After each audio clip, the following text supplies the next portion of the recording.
for today's video mga lods, ito na nga po pala yung ating simpleng rose full design na mayroong artificial na rose at green leaves accessories na nilagay din natin sa flower pole design. Full video guide ito mga lods, so umpisahan natin, tara. Dito mga lods, makikita nyo meron akong thumbtacks tapos wire. Ito yung red natin na cloth, ganun pa rin yung ginagawa natin, dito is fold lang natin. Ganito lang. Mas maganda yung fold, syempre mas maganda yung magiging kakalabasan ng flower pole design nyo. Kaya dapat mas maganda po yung fold nyo, yung hindi siya masyadong magulo mga idol.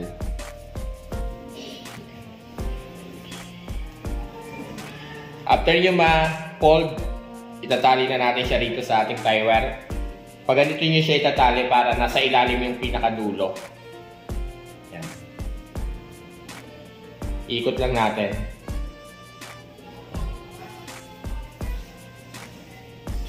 Dito mga lods sa pinaka-ibabaw, ito yung unang cloth natin. Magpo-fold lang tayo ng 3 piraso. Fold lang natin.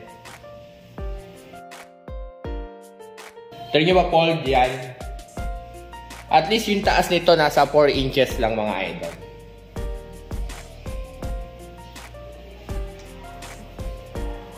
Four to 5 inches mga idol yung pinakataas niyan. Dito is magpo-fold ulit tayo. 3 lang yung gagawin natin.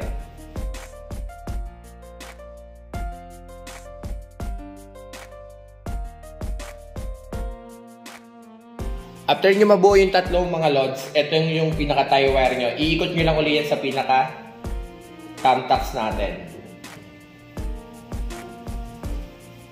Ito na yung naunang 3. After nyan dito mga lods, space lang tayo. Yan, fold ulit tayo. Dito i-space lang tayo ng at least nasa mga 3 inches mga lods. At dito magtatali ulit tayo ng tie wire natin.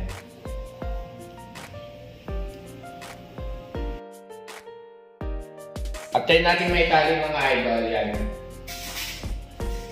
Wala tayong thumbtacks, pin, tapos ikot nyo lang yung pinaka-tie wire nyo. Dito is magagawa rin tayo ng 3 piraso kagaya nitong nauna. Dito naman gagawa lang ulit tayo ng 3 fold.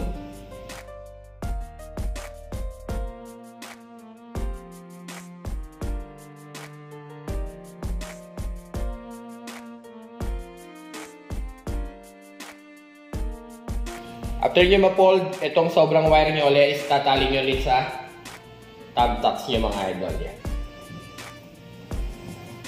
Bale, ito na siya.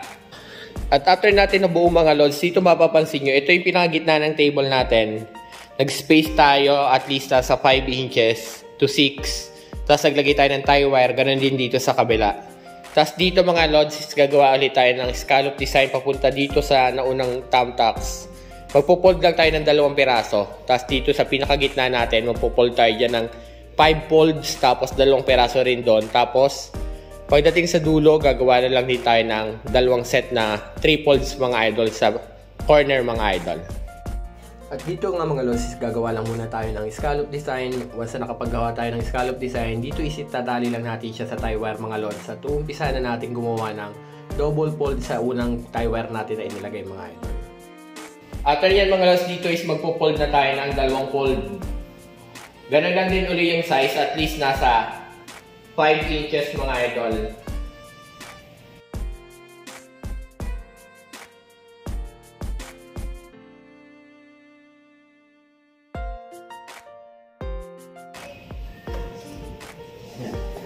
At pagkatapos nga natin gumawa ng double fold mga lods, dito nga is ipofold lang uli natin yung tela natin, tapos itatali natin sa gitna at gagawa tayo ng 6 na folds mga idol. Yan.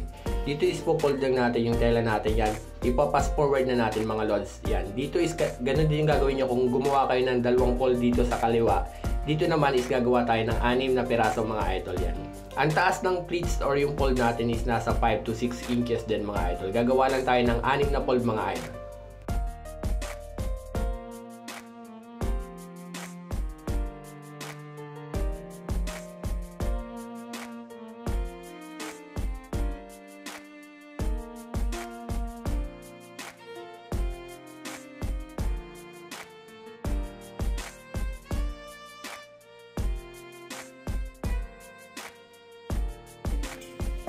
At after nyo mabuo yung pinaka-anim na fold mga lods, itong last is igigitna nyo lang. Once na naigitna nyo, yan, itatali lang natin dito sa naunang to. Tatali lang natin sa nauna yung sobrang tie wire natin para gumit na siya mga idol. Tapos eto, at etong last dito, yan, pasok lang natin, yan. Dito is kukuha lang tayo ng tie wire, tapos itatali natin siya para nakagitna yung pinaka last na fold.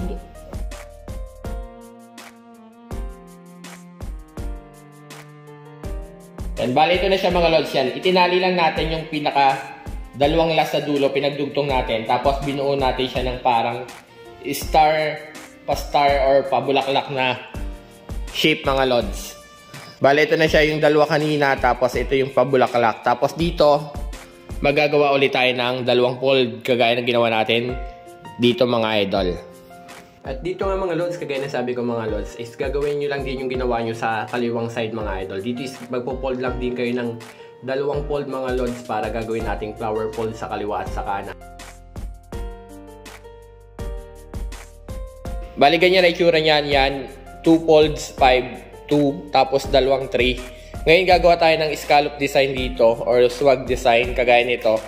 Tapos yung 6 na fold na yon na magkatabi mga idol, yan. Gagawin din natin yan dito mga lods. Dito nga mga lods, medyo bibilisan na natin yan. Kagaya lang ng ginawa nyo nung una, ganoon din yung gagawin nyo rito. Magpo-fold lang din kayo ng 3 na set mga idol. Bali, gagawin natin pala dito is 3 fold tapos 2 set. Tapos kung may sobra kayong tela, itago nyo na lang siya sa likod ng pleats nyo mga idol.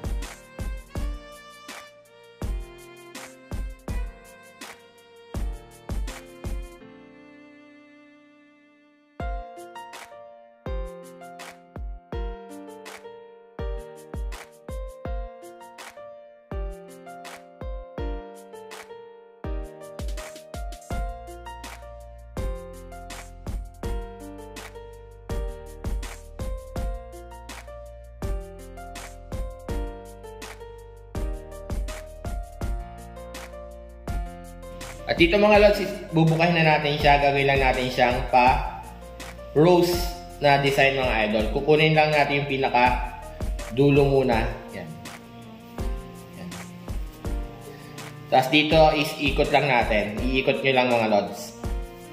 Hatakin lang natin. Yan.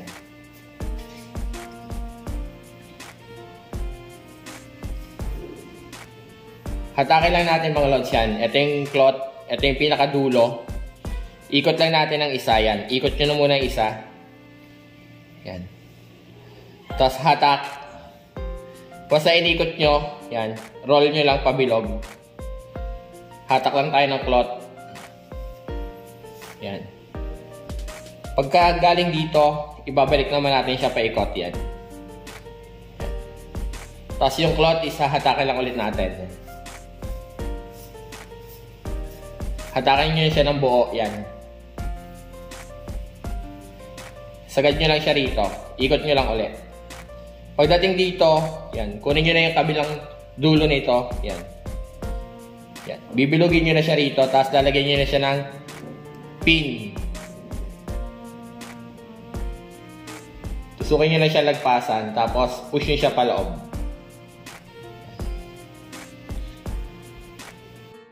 Dito nga mga iikot nyo lang siya ng iikot hanggang ma-shape nyo yung pinaka-rose fold design. Bali, once na na-shape nyo na siyang bilog, ito naman yung cloth natin. Hatakin lang natin siya ng pa-diretso. Kunin nyo lang yung last.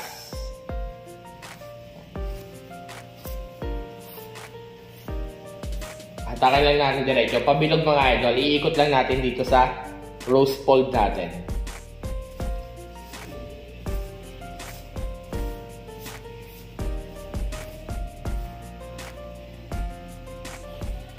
Bali, pagdudugtungin nyo lang siya mga lods.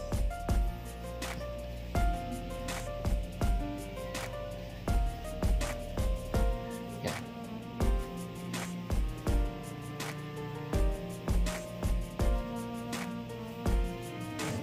Ito na yung unang fold natin ng rose fold. Tapos dito sa pangalawang mga idol is ganun lang din yung gagawin nyo. Kukunin nyo yung unang gitna dito sa hatakin lang muna natin ng mahaba. Once na nahatak natin, dito is ikot lang natin yung pinaka dulo. Yan, ikot lang natin siya. Ihuhulma lang natin yung pinaka rose fold mga idol. At yung pinaka kabilang dulo naman is hatakin nyo rin paikot sa kabila. Tapos lalagyan nyo lang siya ng pin para hindi siya kakalas or bubuka yung pinaka rose fold natin dito mga lods.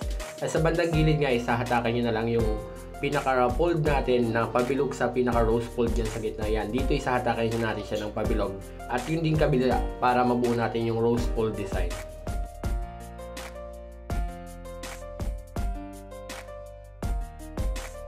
Yan. Bali yan na yung magiging rose fold natin. Magkatabi lang talaga siya mga lods. Ganyan lang siya. Tapos bubukahin na rin natin yung mga kasama niyang iba pa. Etong nasa gitna at saka yung nasa kabilang dulo. Bali dito mga lods, sa gitnang fold natin, ang gagawin lang natin is hatakin lang din natin siya. Dito is bibilugin lang din natin yung nauna yan. Hatakin lang natin. Diretso. Kunin nyo yung last, eto. Ikot nyo lang. Shape nyo lang ng pa-rose. Pag naikot nyo to, eto, ikot nyo siya pa ganon. Tapos eto naman kabila is ibabalik nyo siya.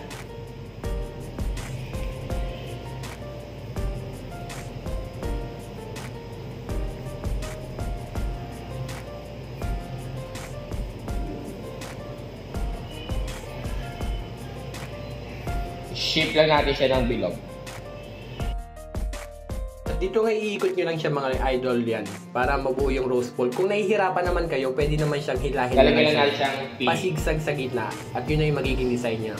Pero kung gusto niyo naman ng ganitong design niya, dito is hatakin nyo lang siya ng pabilog tapos lalagyan nyo siya ng pin.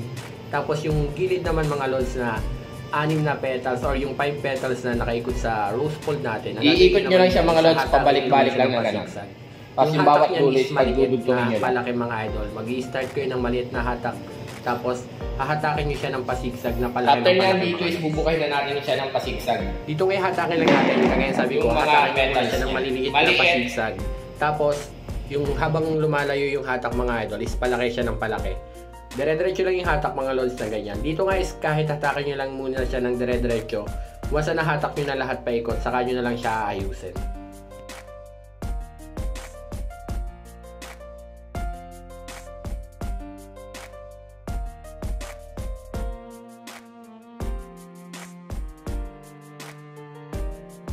Kagaya nga na sabi ko mga lods, basta nahatak nyo siya ng pasigsag, dito is pwede nyo na siyang ayusin yung pinaka-sigsag fold natin para mabuo yung pinaka-rose fold design or flower fold design natin.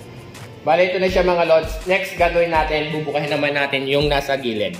Bali, dito mga lods, ang gagawin lang natin is bubukahin lang natin siya ng pabilog. Kagaya ng ginagawa natin ng flower design natin. Dito sa hatakin lang natin siya ng pabilog.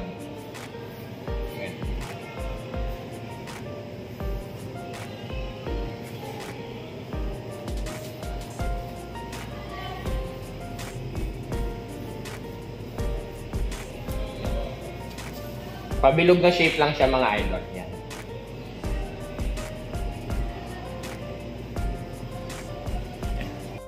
At ito mga lods, is ganun lang din yung gagawin nyo. Hatakin nyo lang siya ng pabilog nang mabuo yung pinaka-flower fold design. Bali, ito na siya mga lods, yung flower fold natin. Tapos may scallop. Tapos yung rose fold natin. Tapos ganun din yung gagawin natin dito, yung rose fold.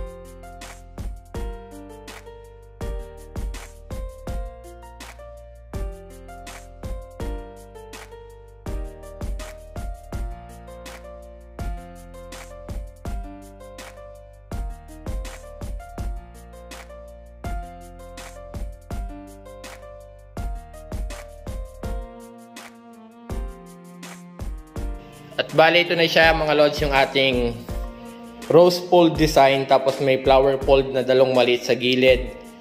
Yan, swag design, scallop design. Yan, tapos flower fold design, magkatabi mga lods yan. Dito isiikot nyo lang itong gitna, pero kung hindi nyo naman magawa, pwede naman nyo siyang hatakin ng diretso na lang siya na pasigsag, tapos hatakin nyo lang siya ng pabilog yung bawat gilid. Pwede rin naman yung ganon. Dito nga mga lods, sinatak lang natin siya ng pabilog, tapos nilagyan natin siya ng pin para hindi kumalas. At bali, ito na nga yung ating flower fold design mga idol. Dito mga lods, pwede nyo siyang i-upgrade or i-level up yung design. Kung meron kayong artificial flowers, dito nga is mag-add tayo ng artificial flowers para makita nyo kung ano yung tsura. Dito nga is naglagay lang tayo ng white na rose at saka yung artificial na leaves natin mga lods yan. Ganito yung itsura niya kapag may artificial na leaves at artificial na flowers mga lods. Hindi ko na ipakita kung paano ko inilagay. Dito is tinusok ko lang yan mga idol sa pagitan ng mga flower fold design natin yan. Sana nagustuhan nyo. Ito na nga pala yung ating rose fold design na may artificial flowers at saka artificial na leaves yan. Sana nagustuhan nyo. Follow for more at huwag nyo kalimutang i-share yung mga videos natin. Sana nakatulong sa inyo. Comment down below na lang kung may concern pa para gawa na rin natin ng video sa sunod nating tutorial kung sa kayo nahihirapan. Kagaya nasabi ko mga lods, follow for more at huwag nyo kalimutang i-share. Maraming pong salamat. Ito na nga po pala yung ating flower fold design na may artificial na rose mga idol.